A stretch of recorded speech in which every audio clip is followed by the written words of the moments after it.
তিনি আরো বলেন, খ্রিস্টানরা কোরআনের ভুল ধরে বলেছে যে কোরআনে রয়েছে নূহ আলাইহিস সালামের জাতি রাসূলদেরকে প্রত্যাখ্যান করেছিল।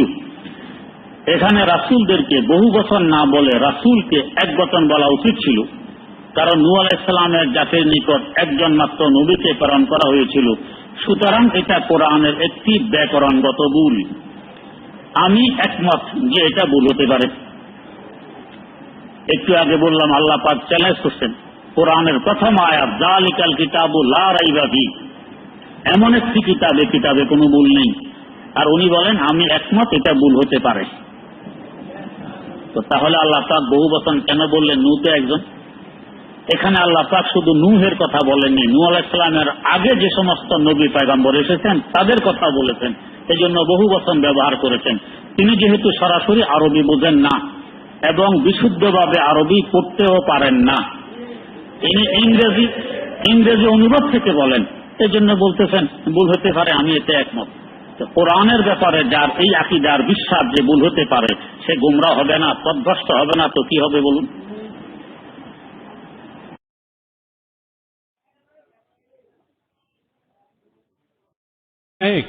আপনি বললেন যে কোরআন শরীফে নাকি কোথাও কোনো ভুল নেই। আমি কোরআনে 20টারও বেশি ভুল দেখতে পাচ্ছি, সেটা আরবি ব্যাকরণে। এখন তার কয়েকটা আমি আপনাকে বলছি। ইন্নাল্লাযীনা আমানু ওয়াল্লাযীনা হাদু ওয়াস-সাবিউন, এটা আছে সূরা বাকারায় আর সূরা হাজে। ইন্নাল্লাযীনা আমানু ওয়াল্লাযীনা হাদু ওয়াস-সাবিউন, এখানে কোনটা ঠিক, সাবিউন নাকি সাবিউন? 1 নম্বর। 2 নম্বর হলো কোরআনে আছে, হ্যাঁ, কিন্তু এছাড়াও আরো আছে। সূরা তাহার 63 নম্বর আয়াতে ইন্না হাজানি লেসাহিরান, ভুল, ইন্না হাজাইনি লেসাহিরান। এটার কি ব্যাখ্যা দেবেন? এছাড়াও আমি আরো অনেক ভুলের কথা জানি। এক্সকিউজ মি, আমরা শুধু প্রথম প্রশ্নটা গ্রহণ করব, সময়ের অভাবে দ্বিতীয় প্রশ্নটা গ্রহণ করতে ঠিক পারছি আছে, না। ঠিক আছে।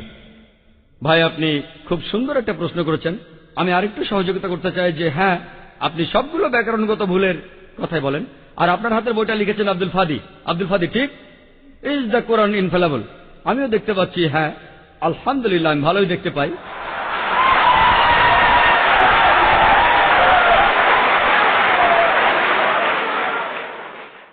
আমি এই 20টা ভুলের সবগুলোর উত্তর দেব, কারণ আমি বইটা পড়েছি। আমি সবগুলোর উত্তর দেবো ইনশাল্লাহ, ইনশাল্লাহ। 1 নম্বর পয়েন্ট ভাই, 1 নম্বর পয়েন্ট, এখানে 1 নম্বর পয়েন্ট হলো যে আরবির সব ব্যাকরণ এসেছে কোরআন থেকে। কোরআন হলো সর্বোচ্চ আরবি বই, যে বইটাতে সবচেয়ে উঁচু মানের সাহিত্য আছে। আরবি ভাষার সব ব্যাকরণ এসেছে কোরআন থেকেই। কোরআন হলো ব্যাকরণের মূল গ্রন্থ, আর কোরআন যেহেতু ব্যাকরণের মূল গ্রন্থ এবং সব ব্যাকরণে এসেছে কোরআন থেকে, কোরআনে কোনো ভুল থাকতে পারে না। 1 নম্বর পয়েন্ট। 2 নম্বর পয়েন্ট, 2 নম্বর পয়েন্ট, 2 নম্বর পয়েন্ট। ব্যাপারটা এরকম যে আপনি একটা রুলার নিলেন আর সেই রুলারের গায়ে দাগ কাটা আছে, তারপর বললেন যে মাপটা ভুল হয়েছে। এটা বেশ অযৌক্তিক। 2 নম্বর পয়েন্ট, আরবে বিভিন্ন আলাদা আলাদা গোত্রে, আপনি যদি আরবি জানেন, আর ডক্টর উইলিয়াম ক্যাম্বেল আমার সাথে একমত হবেন যে আরবের গোত্রগুলোর মধ্যে ব্যাকরণ মাঝে মধ্যে বদলে যায়। কিছু কিছু আরবীয় গোত্রে যে শব্দটা স্ত্রীবাচক, অন্য আরেক গোত্রে সেটাই পুরুষবাচক। একই শব্দ, তবে গোত্রভেদে ব্যাকরণ বদল হতে থাকে, এমনকি শব্দের লিঙ্গ বদলে যায়। তাহলে আপনি কি কোরআনকে সবগুলো ব্যাকরণ দিয়ে পরীক্ষা করবেন? না। আর এছাড়াও কোরআনের ভাষা এত উঁচু মানের, এতই উঁচু মানের, এর কাছাকাছি কোনো সাহিত্য নেই। আর কোরআনের বিরুদ্ধে অনেক বই আছে, ইন্টারনেটে গেলে দেখবেন 12টা ব্যাকরণের ভুল, 21টা ব্যাকরণের ভুল, আব্দুল ফাদি 20টা ব্যাকরণের ভুল। আপনাদের কি ধারণা খ্রিস্টানরা এই ভুলগুলো বের করেছে? কারাই ভুল বের করেছে? জানেন কারা করেছে? মুসলমানরাই। মুসলমান পণ্ডিতরা, যেমন জামকশারি, তারা এটা করেছেন। কোরআনের ব্যাকরণ এত উঁচু মানের যে কোরআনের ভাষা মাঝে মধ্যে প্রচলিত আরবির বিরুদ্ধে যায়। কোরআনের ব্যাকরণ এত উঁচু মানের, কোরআনের ব্যাকরণ এতই উঁচু মানের, এজন্য তারা উদাহরণ দিয়েছে। আমিও একটা উদাহরণ দেব, এতে আপনারা সবগুলো উত্তর পেয়ে যাবেন। তারা উদাহরণ দিয়েছে যে কোরআনে লেখা আছে লুত আলাইহিসসালামের গোত্রের লোকজন তারা সকল নবীকে ত্যাগ করেছে। বলা আছে সব নবীকে তারা বর্জন করেছে। ডক্টর উইলিয়াম ক্যাম্বেল বললেন যে নূহ নবীর গোত্রের লোকজন তারা নবীদের ত্যাগ করেছে। আমরা ইতিহাস থেকে জানি যে মাত্র একজন নবীকে তাদের কাছে পাঠানো হয়েছিল। তাহলে এখানেও ব্যাকরণের ভুল আছে। কোরআনে বলা উচিত ছিল একজন নবীর কথা, বহু বচন না। আর আমি একমত, আর আমার আপনার মতো লোকের কাছে মনে হবে এটা ব্যাকরণের ভুল। কিন্তু যদি আপনারা আরবদের লেখা বইগুলো পড়ে থাকেন, কোরআনের আসল সৌন্দর্য কি? সৌন্দর্যটা হলো কোরআনে কেন একজন নবীর কথা না বলে নবীদের কথা বলা হয়েছে। আপনারা জানেন কেন?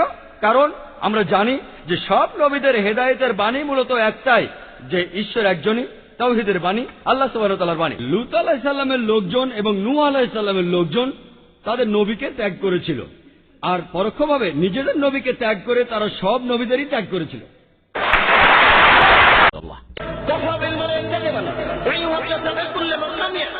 একজন মৌলানার মৃত্যু খাওয়ার জন্য এতটুকু যথেষ্ট, শরীয়তের কোন কথা তদন্ত না করে বলবে।